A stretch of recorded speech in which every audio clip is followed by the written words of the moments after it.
Erin Delmore is a senior political correspondent for Bustle.com. Hello, Erin. Hi. So President Trump says 100% he'd be willing to testify under oath. How could the special counsel not take him up on that offer?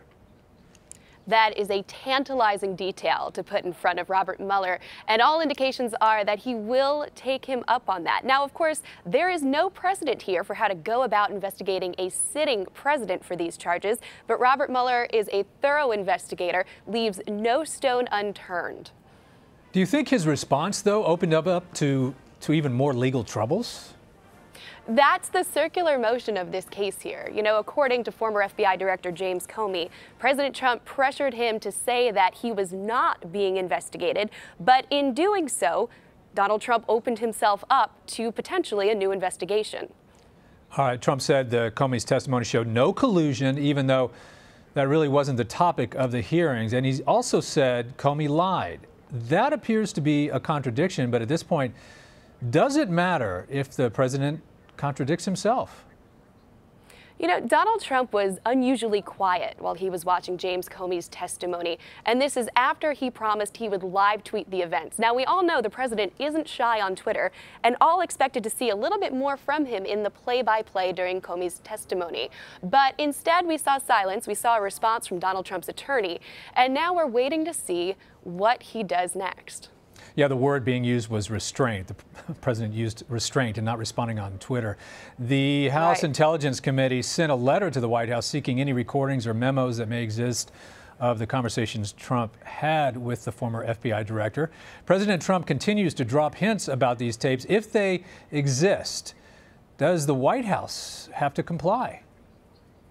This is one of the more interesting details in this case. We see Donald Trump in a couple different instances so far in the 140-plus days of his presidency dangling a little bit of a clue, not only when it comes to this case with fired FBI Director James Comey, but also when we talk about something like the Paris Climate Accord or his support for Article 5 in the members of NATO when he was meeting with them. We see him say, I'm considering this. I'm thinking about this. I'll let you know next week my decision on this. This Twitter announcement he put out on possibly having taped conversations with James Comey, it's the same thing. It's a little bit of the carrot on the end of the string that makes reporters and anybody following the case say, why would he do that? If he had those tapes, why would he have taped his conversations with James Comey? Why would he be potentially threatening to release them? On the other side, you have James Comey saying, Lordy, I hope there are tapes, which did a lot to build his credibility during that testimony on Thursday. That really made people stop and think, well, if Comey has nothing to hide, if Comey thinks that these potential tapes would corroborate his memos, it makes him feel like a more credible witness. Well, Erin, I wanted to ask you about that, what you just mentioned. If there aren't any tapes, what is the point of the president drawing it out the way he has?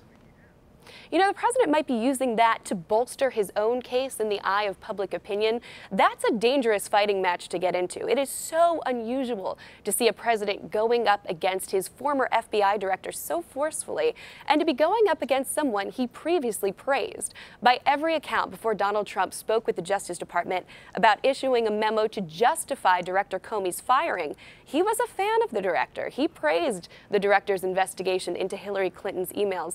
So it is incredibly unusual that the president would brag about having potentially taped conversations with James Comey that he says would contradict James Comey's memos and support his own case. And he has a history of contradicting his own statements in the past.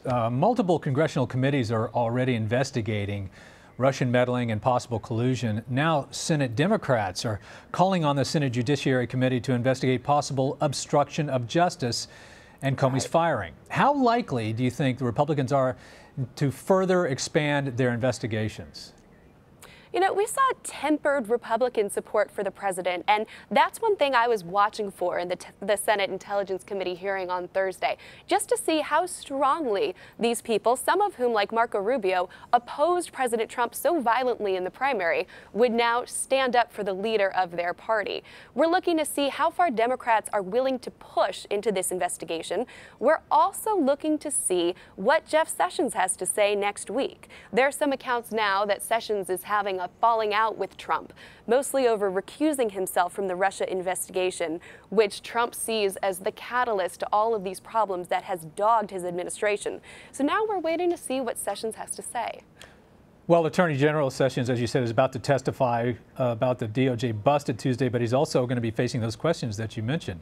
So it'll be interesting to see what happens and how he addresses the issue of his meetings with Russian officials. Erin Delmore, thank you so much for your time. Thank you.